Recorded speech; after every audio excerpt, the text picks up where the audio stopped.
श्री राम जय जय राम, श्री राम जय जय राम, श्री राम जय जय राम, श्री राम जय जय राम, श्री राम जय जय राम, श्री राम जय जय राम, श्री राम जय जय राम, श्री राम जय जय राम। बोलिए साहब रामचंद्र महाराज जी की जय। आज धनतेरस है और धनतेरस के उपलक्ष्य में ये भारत या अखबार का जो दृश्य दिखाई पड़ा आपको, इसमें साफ साफ धनतेरस लिखा हुआ है। धनतेरस लिखा है, उसके बाद यहाँ लिखा हुआ है कि आज धनतेरस पर उत्तरा फाल्गुनी नक्षत्र रहेगा और ब्रह्म योग का सहयोग रहेगा। पंडितों ने अपनी तरफ से जो निकाला है उसमें पूजा का मुहूर्त 5:58 से 48 मिनट से 8:15 बजे तक है। उसके बाद श्रेष्ठ समय है 7:15 से 9:15 बजे तक है। राशि के हिसाब से खरीदारी में क्या टिकेंगे अवतार हैं। कवरेज करने वाले रिपोर्टर ने यह भी लिखा है कि नए लुक में दिखेंगे लक्ष्मी गणेश। फैशन का चढ़ा हुआ देसी रंग, यहाँ पर एक आर्टिकल लगा हुआ है जिसमें बहुत से बातें लिखी गई हैं। शुभ दीपावली, और ये स्वतंत्र भारत का ये अखबार है जिसमें 8 नवंबर 2007 को छपा था। ये आप देख लें, इसमें डेट पड़ी हुई है 8 नवंबर। मेरे ख्याल से डेट अगर हो तो देख सकते हैं। हाँ, ये है शायद 8 नवंबर 2007 का ये अखबार है। इसमें भी हमारे बहुत से आर्टिकल छपे हैं, लेकिन हम समय पर निकालेंगे अभी नहीं। लिखा हुआ है कि शुभ दीपावली, उज्ज्वलता का प्रतीक है दीपावली। उज्ज्वलता का प्रतीक है दीपावली, बहुत सुंदर बात लिखी है इन्होंने। तो नए लुक में दिखेंगे भगवान लक्ष्मी गणेश। आइए हम लोग इस पर बात करते हैं। लक्ष्मी गणेश के सामने आपकी मूर्ति दिखाई पड़ रही है, सामने मूर्ति दिख रही है लक्ष्मी गणेश की। ये लक्ष्मी गणेश सामने दिख रहे हैं और इनके साथ इनके ठीक बगल में यहाँ जो ये बैठे हुए हैं श्रीमान जी, इनको आप देखें, इनके हाथ में ये वो है अमृत कलश है। ये है वो धन्वंतरी महोदय विराजमान है। उधर गणेश जी तो आप देख ही रहे हैं और लक्ष्मी भी साथ साथ बैठी हुई है। लक्ष्मी गणेश का ये पूरा दृश्य आपके सामने दिखाई पड़ा। चलिए हम लोग आप इस पर चर्चा करते हैं। इस अखबार में एक बड़ी खास बात लिखी है कि धन आयुर्वेद के साथ साथ लिखा कि आज से संकल्प ले सकते हैं कि बहुत ज़रूरी होने पर ही किसी से उधार मांगिए, खर्चों को बैलेंस बनाइए, सेविंग की आदत डालिए। हाथ खाली हो तो उधार चुकाने का तनाव सेहत को नुकसान पहुंचा सकता है।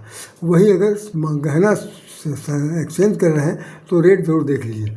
उसके बाद आयुर्वेद के बारे में जो ये लिखा हुआ है, ये इसमें तमाम सारे सिक्के दिखाई पड़े हैं। आयुर्वेद की ये हड़िया है और उसमें बाद लिखा हुआ है कि आयुर्वेद नशा करने से विवेक खत्म हो जाता है। हमारा पाचन तंत्र के साथ दूसरे सिस्टम सही से काम नहीं करते हैं, इसलिए ऐसे व्यसन से बचना चाहिए। सेहतमंद जिंदगी की नींव हो सकता है यह नशा का मतलब है स्मोकिंग, अल्कोहल, तम्बाकू, ड्रग आदि इन सब चीज़ों से बचना है। ये आयुर्वेद से रिलेटेड है। तो चलिए हम लोग 2 शब्द बात करते हैं धनतेरस पर क्या है। जय श्री राम, जय भगवान राधे कृष्ण, जय सीताराम। अभी हमने एक चौपाई गाई थी और उस चौपाई का एक सारांश ये था कि उत्तरकांड में प्रारंभ में लिखा हुआ है, हनुमान जी को उन्होंने भेजा है रामचंद्र जी ने कि जाइए उनको बता दीजिए भरत लाल जी को कि हम लोग आ रहे हैं। उस चौपाई को मैं फिर से गा दे रहा हूँ क्योंकि ये जो त्यौहार है 5 दिवसीय है और ये 5 दिवसीय त्यौहार 4 युगों का नेतृत्व करता है। आज हमने कुछ लोगों को शुभ संदेश प्रातःकालीन बेला में भेजा था, तो उसमें बताया था कि चारों जो त्यौहार हैं ये 4 युग के हैं, लेकिन वो इसी कार्तिक महीने में इन्हीं 5 तिथियों में हुए हैं। जो कोई अमावस्या को हुआ है, कोई अमावस्या के एक दिन पहले हुआ है, कोई पूर्णिमा के दिन हुआ है, कोई पूर्णिमा दूसरे दिन हुआ, लेकिन हुए सब कार्तिक महीने।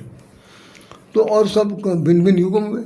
सबसे बड़ी बात यह है कि इन भिन्न युगम होने के बाद भी उनकी परंपरा, उनका रीति रिवाज हम लोग जीवंत तरीके से मना रहे हैं जैसे हमारे पूर्वजों ने मनाया था। ये बात अलग थी कि उस बात जैसी स्थिति थी वैसा उन्होंने मनाया। अब जो है वो जैसे लिखा हुआ है कि नए लुक में दिखेंगे, नए तरीके से दिखेंगे और व्यापार की वृद्धि बहुत होगी, दुनिया भर की सब बातें लिख रहे हैं। तो जैसे जैसे विकास हो रहा है, लोगों की जेब में पैसा खनक रहा है और जेब भारी होती जा रही है, तो कुछ ही लोग ऐसे हैं जिनके साथ ये समस्या है कि जो कुछ नहीं है, जिनके पास कुछ नहीं है। वो तो मैंने कल बताया तो बहुत सुखी हैं, लेकिन सुखी क्या है, सबको देख करके वो भी दुखी हो जाते हैं कि काश हमारे पास भी कुछ होता तो चेहरा न दमदमाता तो कम से कम निराशाजनक स्थिति में तो होता। लेकिन नहीं, कुछ ये भगवान की भी कुदरत लीला है, कुछ अपने किए हुए पाप का फल भी है। कुछ ये है कि भाई हमने जो पुरुषार्थ किया है वो निष्फल गया। तो सामने आपके जो रखा हुआ है कि भाई ये धनतेरस जो मनाया जा रहा, कि वैसे तो देखा जाए धन और तेरस, तेरस में तेरह, धन में धन, धन और तेरस से कोई मतलब नहीं है। त्रयोदशी के दिन धन की क्या हो सकता है, इसका भी कहीं कोई दूर दूर तक मतलब नहीं निकलता। त्रयोदशी के दिन समुद्र मंथन जब बात चल रहा था, समुद्र मंथन बहुत दिन से चल रहा था, तो समुद्र मंथन में 14 रत्न निकले थे। 14 रत्न में धन्वंतरी महोदय, भगवान धन्वंतरी जिनका जन्म होता है, उत्पन्न होते हैं और समुद्र में निकल के बाहर आते हैं। उनके हाथ में, ऐसा कहा जाता है, उनके हाथ में एक अमृत का कलश है। उस कलश को लेकर के जब छीना झपटी शुरू हुई तो छीना झपटी में जितना छलक सका छलक गया, बाकी वो जो था वो चंद्रमा लेकर भागे और उन्होंने अपने पास रख लिया। इसीलिए चंद्रमा से अमृत भक्ता है, ऐसा शरद पूर्णिमा वाले दिन कथा कही जाती है। तो बात सबसे बड़ी यह है कि समुद्र के रत्नों में अब हम लोग, आप जरूर देखें तो हम लोग पुत्र रत्न हैं और लड़कियां जो हैं कन्या रत्न हैं। उन रत्नों में कौन सा रत्न की ज़रूरत है? यही हमारे लिए अनमोल रत्न है। माता पिता के लिए तो बेटी बेटे ही अनमोल रत्न के रूप में होते हैं, लेकिन यहाँ पर जो है धन्वंतरी साहब के दिन बहुत सारे लोग जो जेवरात खरीदते हैं, बहुत बड़े आभूषण खरीद रहे हैं और ये कर रहे हैं। आज अभी टीवी पर एक मैसेज आ रहा था, उसमें वो लिख रहा, पूछ रहा है पत्रकार कि आज की तारीख में कितनी बिक्री हुई है और उसकी बिक्री की क्या क्या ग्राफ है। तो वो कहने वाला बता रहा है, मेरे ख्याल में बहुत हेड है पूरी व्यापार मंडल का, जो कुछ रहा होगा पूरे भारतवर्ष का है या विश्व स्तर का है, मुझे नहीं पता। कह रहा है कि मेरा अनुमान है कि पिछले वर्ष की अपेक्षा इस बार जो है कई टन सोना और चांदी बिक जाएंगे। मेरे होश सुन के तो होश भंग रह गए कि यहाँ पर 10 ग्राम, 1 ग्राम, 2 ग्राम मिलीग्राम में सामान खरीदा जाता है। भाई ये बाली दे दीजिए, फलाना दीजिए, नाक की कील दे दीजिए, ये कर दीजिए, वो कर दीजिए, ये सब हो रहा है और वहाँ टनों बात की जा रही। तो अब आप देखें कि व्यापारियों का तो इस भूमंडल पर बहुत बड़ा काम है। जैसे एक आपने सुना होगा, एक शब्द कहते हैं हम लोग कभी कभी किसी व्यवहारिकता में, ज़्यादा 3-5 मुझे मत करो। 3-5 कहना मतलब धोखाधड़ी वाली बात मत करिए या 420 मत करिए। तो जैसे 3-5 जैसे कहते हैं वैसे होता है ना कि 3-13 मत करो, जो साफ है बताओ। तो 3 और 13 क्या है? जो जिसके पास 3 है वो 13 कैसे हो जाएगा? जो हमारे पास 3 है वो तुम्हारा 13 होकर रहेगा। तुम 13 गुना कर लोगे और हम 3 जो हैं वो होकर 0 हो जाएंगे। बहुत स्थिति का व्यापारियों के जीवन में जो समस्या जो है वो अपने आप में उच्च कोटि की उनके पास व्यापार चल रहा। समय गुजरा, मैं तो बहुत हैरान हूँ कि भाई 1,45,000, 1,50,000 तक का सोना चला गया है 10 ग्राम, और चांदी भी लगभग इसी के आसपास 1.5 लाख के हिसाब से किलो बिक रही है। खरीदने वाले खरीद रहे हैं, ना खरीदने वाले नहीं खरीदे। लेकिन धन्वंतरी के संबंध में ऐसा कुछ भी नहीं लिखा हुआ है, किसी भी कथा भागवत में ऐसी बात नहीं लिखी हुई है कि आभूषण खरीदे जाएं या धन दौलत जो है अपना निकाल करके सब संग्रह सुख की प्राप्त की जाए। किसने कह दिया? बर्तनों की खरीदारी के बारे में भी बहुत कम लोग जानते हैं। बर्तन भी किस लिए खरीदे जाते हैं, किस परंपरा में लिखा हुआ है कि बर्तन क्या है। भाई लक्ष्मी गणेश की पूजा होना, धन्वंतरी का जन्म हुआ है, धन्वंतरी की पूजा की जानी चाहिए। धन्वंतरी जो देवता है वो ख़ास तौर से हमारे आयुर्वेद शास्त्र के विधा को दिखा के जनक है। तो उनके द्वारा ये जो हमारा शरीर है ना, ये इसको स्वास्थ्य को इस शरीर को रत्न कह दिया गया कि जब शरीर ही नहीं है, शरीर ही मिट्टी हो जाएगा। वैसे तो रत्न कह करके हम एक दूसरे को धोखा दे रहे हैं, बहुत झूठ बोल रहे हैं। रतन पतन कुछ नहीं है, ये बात गाना गाते समय, भजन करते समय हम लोग गाते हैं कि कंचन जैसी काया माटी हो गई राम, कंचन जैसी काया माटी हो गई राम। तो कंचन मैंने सोना, सोना जब मिट्टी हो गया, मिट्टी हो गया तो इस सोने की क्या कीमत है। और एक सोना जो है वो जल के जलने के बाद जो है वो कुंदन कुंदन बन गया, रहा उसकी उसकी उसकी राख तो होनी नहीं, और वो बहुत सुख लाल हो गया। तो हमारी कंचन जैसी काया जो है वो मिट्टी मिल जाएगी, उनका जो कंचन है वो कुंदन बन जाएगा। तो ये दोनों के बीच में क्या है, एक तप दोनों में है, एक तपते तपते मर रहा, दूसरा तपते तपते उज्जवल हो रहा, और ये तीन तेरा हो रहा। व्यापार का शाब्दिक भाव जानते हैं आप क्या है, व्यय प्लस आर और पार। हमने व्यय किया उस पार, आपने हमको दिया इस पार। तो आर पार, व्यय का आर पार, जेब खाली हो गई, आर पार हो गया, जेब निकल गई, आर पार हो गया, मेरा जेब से निकल के उस पार चला गया, आर पार हो गया। तो जहाँ पर ये आर पार की घटना चल रही, जहाँ पर व्यापार को इस तरह से लिया जा रहा है, आज से नहीं हो रहा, हाँ बिल्कुल नहीं, ये तो मैं आज कह रहा हूँ।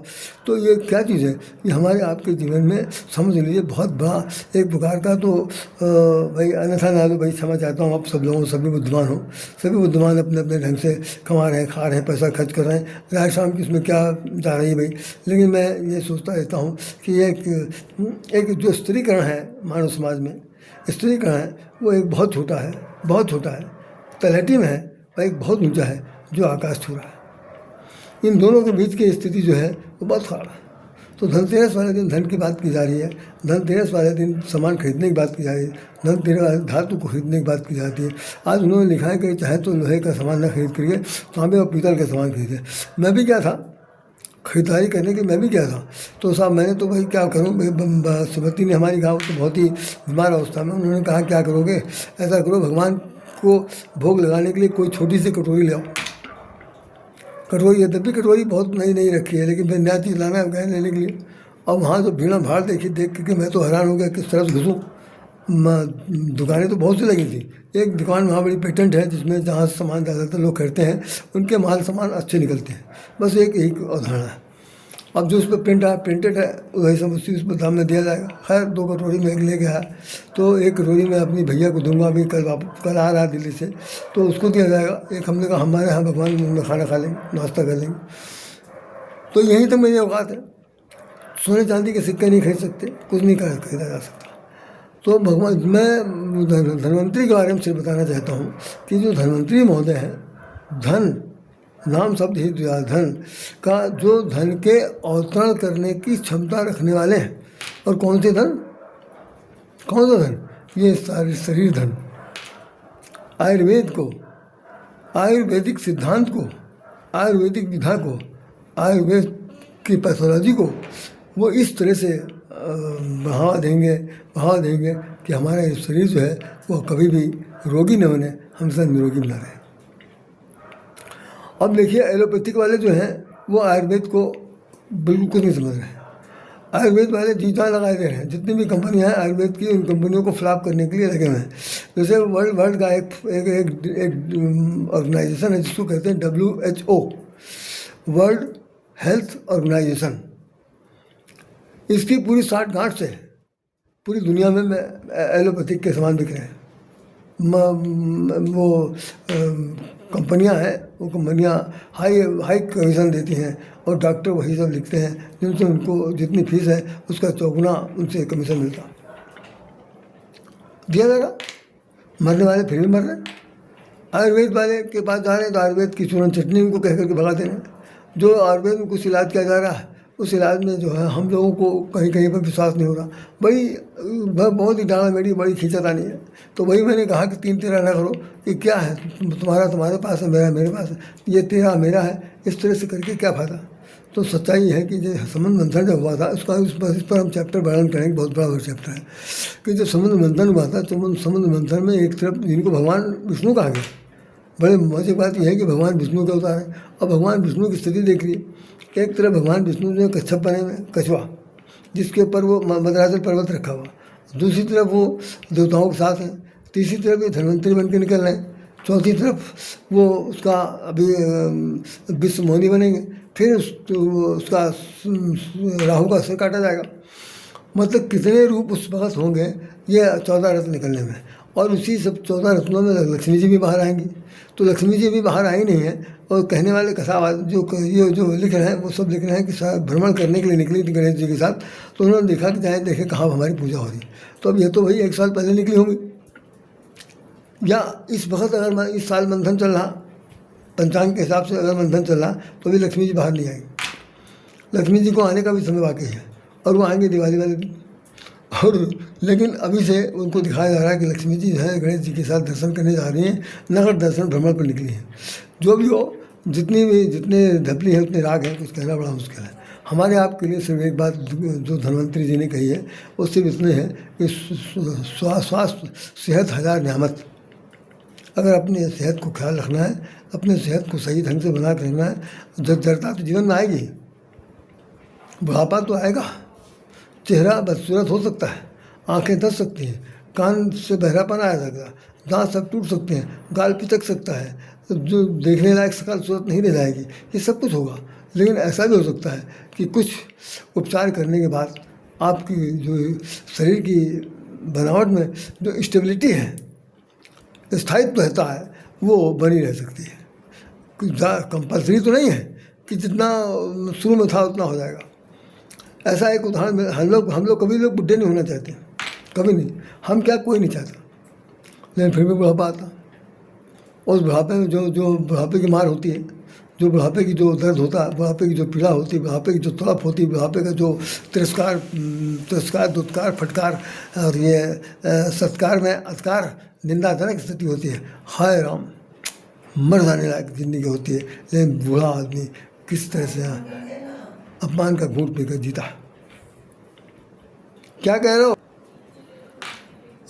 हम इस हालांकि ये प्रसंग इसके साथ जुड़ा नहीं है, लेकिन फिर भी मैं बता दे रहा हूँ कि रामायण में एक प्रसंग आता है जिसके अंदर वो एक जो राजा प्रताप भानु है, वो वह आगे चल कर के वही अगले जन्म में रावण बनता है। तो प्रताप भानु बहुत ही धार्मिक व्यक्ति है, बहुत ही यज्ञ करता है और सम्राट बन गया, सब तरफ जीत जात गया। तो जीतने के बाद जिस एक राजा को उसने जीता था, तो वो देश छोड़ के भागने के बाद एक जंगल में जाकर के उसने अपनी धुंधी रमाई, संत महात्मा बन गया। और ये प्रताप भानु अपने मंत्री और छोटे भाई अरिमर्दन के साथ और धर्मरुचि के साथ वहाँ जाता। कहानी में बहुत ही संक्षेप बता रहा हूँ। तो राजा ने जिस वक्त उससे मुलाकात की, तो राजा तो सब पहचान ही नहीं पाया उसको, क्योंकि उसने हरा दिया। हराने के बाद वो भाग गया था।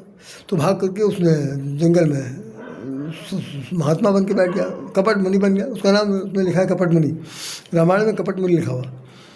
और कपट मुनि से जब मिलता है कि मेरा घोड़ा प्यासा है और हमको रात में सोना चाहिए, अंधेरा हो गया, हम जंगल का रास्ता भूल जाएंगे, तो वो वहाँ सोना देता है। लेकिन उसने एक बात कही कपट मुनि, अब तो सुनिए अभी हम सब लोग इसमें होश तंग हो जाएंगे। तो उसने कहा कि चक्रवर्ती के लक्षण तोरे, राजा तुम्हारी तो मस्तक देख के ऐसा लग रहा है कि तुम तो चक्रवर्ती सम्राट हो, जबकि है। लेकिन राजा ने उससे झूठ बोल दिया कि नहीं, राजा मेरा पीछे छूट गया है और मैं जो हूँ उस राजा का मंत्री हूँ। लेकिन चूंकि वो हारा हुआ व्यक्ति पहचानता है और जीता हुआ व्यक्ति हजारों की जीत को नहीं पहचानता। जैसे क्लास में एक मास्टर जो है वो कई बार अपने विद्यार्थियों को भूल जाता है जिनको पढ़ाया होता है, लेकिन अगर विद्यार्थी 60 विद्यार्थी एक क्लास में पढ़े होते हैं तो उनको अपने मास्टर की पहचान रहती है। तो जो हारा हुआ है वो कह रहा है कि मैं जहाँ मेरा बता रहा चेहरा कि आपके चेहरे पर जो है चक्रवर्ती सम्राट के लक्षण दिखाई पड़ रहे।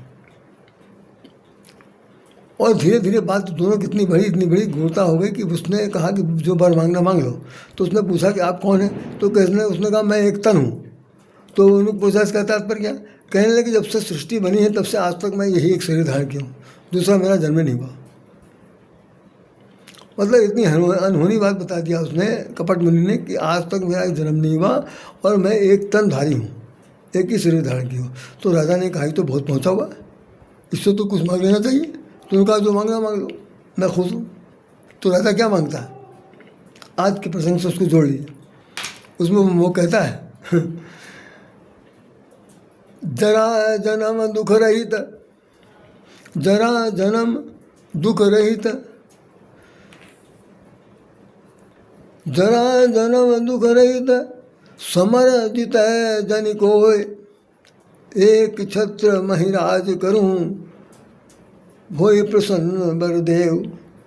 उसने कपट मुनि से कहा कि मैं चाहता हूँ कि मेरा जीवन जरा जन्म, जरा मैंने जज्जर शरीर ये झुर्रियों से युक्त कभी ना हो, मैंने बुढ़ापा हमारे चेहरे पर ना आए, जरा जन्म मेरा कभी ना हो और मैं कभी ना मरूँ, जबकि ये हो ही नहीं सकता, असंभव है। जो जन जिंदा हुआ मरेगा, पूरी दुनिया जानती है, शाश्वत सत्य है। लेकिन वो उनसे वरदान में मांग रहा कि जरा जन्म दुख रहित और दुख कभी ना हो। और क्या चीज़, संसार में जितने भी राजा भी हम नहीं जीत पाए हैं उन सबको फिर जीत लें, समर जीते जन कोय, और मुझे समर में कोई राजा जीत ना सके, मैं विजेता बन करके अजय बन करके हूँ। तो ये यही एक छत्र में ही राज करूँ, पूरे ब्रह्मांड में मैं अकेला राजा बन करके राज करूँ, और यही वरदान आप मुझे दिया। कपट मुनि ने दे दिया। राजा बहुत गदगद होगा, अब इसके आगे मैं कुछ नहीं बताऊँगा। बाद में फिर वही प्रताप भानु रावण बनता है। तो प्रसंग बहुत बड़ा है, कभी भी चर्चा करेंगे। यहाँ हमारी सिर्फ बात यह है कि मंथन जब हो रहा है, मंथन भगवान 4-5 रूपों में वहाँ विराजमान है, और ये मंथन किस चीज़ का, इस पर हम लोग चर्चा करेंगे, किसी दिन चर्चा करें बहुत बहुत विशेष रूप से। तो हमारी आज का उद्देश्य भी है कि धन्वंतरि जी का प्रार्थना करिए, वो आपको वर दें। जैसे आज हमने लिखा है कि गोस्वामी तुलसीदास जी कह रहे हैं कि जब आवे संतोष, धन जब संतोष हमारे जीवन में आएगा तभी धन की प्राप्ति होगी, तभी अच्छा धन मिल पाएगा। संतोषम परम सुखम, संतोष से बड़ा संसार में कोई परम सुख नहीं है, और हम लोगों के पास संतोष नहीं। ले ले और धर दे जाओ, क्या पाऊँ क्या हड़प लूँ, क्या पाऊँ किसकी जेब काट लूँ, क्या पाऊँ किसके गर्दन काट दूँ, क्या पाऊँ किसकी आँख में मिर्चा खोस दूँ। मतलब जैसे हो सके पैसा कैसे आएगा, सबसे पैसों में महाबली हम बन जाए।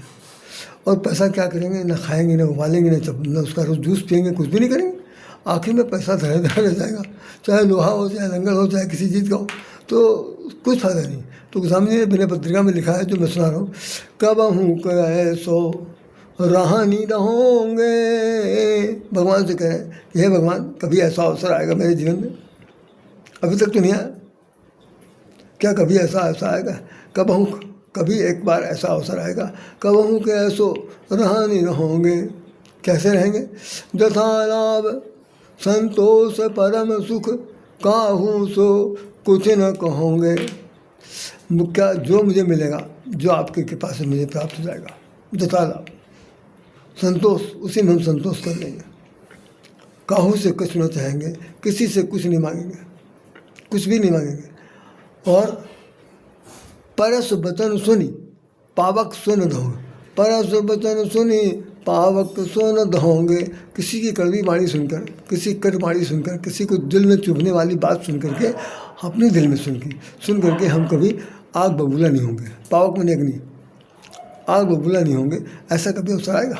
इसका मतलब अभी तक अवसर नहीं आया। तुलसीदास भी खूब गुस्साते हैं, तुलसीदास भी खूब क्रोध करते हैं, तुलसीदास भी झुंझलाते भी हैं, सब कुछ करते हैं, उनको भी संतोष नहीं है। इसलिए वो संतोष होने के लिए ये वर मांग रहे हैं, कम हो कैसो रहन रहोगे। बहुत बड़ा पद है भाई, मैंने यहाँ पर लिखा। यही बात रहीमदास ने भी लिख दिया कि गोधन गौों को एक ज़माना गुजर गया है, द्वापर में तो था ही कि गौपालन जो था वो सर्व धन माना जाता था। यहाँ तक कि गौों के जो गाय से दूध से जो कुछ निकलता था वो सब टैक्स के रूप में कंस लेता था। आज की स्थिति आप जो देखिए कि जी गौपालन का जितना भी काम है सब मुसलमान कर रहे हैं, क्या क्या मिला रहे हैं, क्या क्या दूध प्रोडक्ट में बदमाशी की जा रही है। यहाँ तक कि लेटरिन बाथरूम सब कुछ मिलाया जा रहा है, यूरिया सब कुछ मिलाया जा रहा है, और सब कुछ करके पनीर जो बन रहा है सब घातक है, सब कुछ घातक। और ख़रीदने वाले दूध की डेयरी चला रहे हैं, उसमें ऐसी बात नहीं, ईमानदारी की बात थी। तो कह रहा हूँ मैं कि भाई वो दूध जो गोधन, गाय पालने वालों का धन, गजधन, हाथी जिनके पास है वो धन, बाज मैंने घोड़ा, हाथी घोड़े गाय, ये तीनों प्रकार के, किसी के पास घोड़शाला हो, किसी के पास गौशाला हो, किसी के पास गजशाला हो, सब कुछ होते हैं, बड़े बड़े राजा महाराजा सब कुछ होता है। लेकिन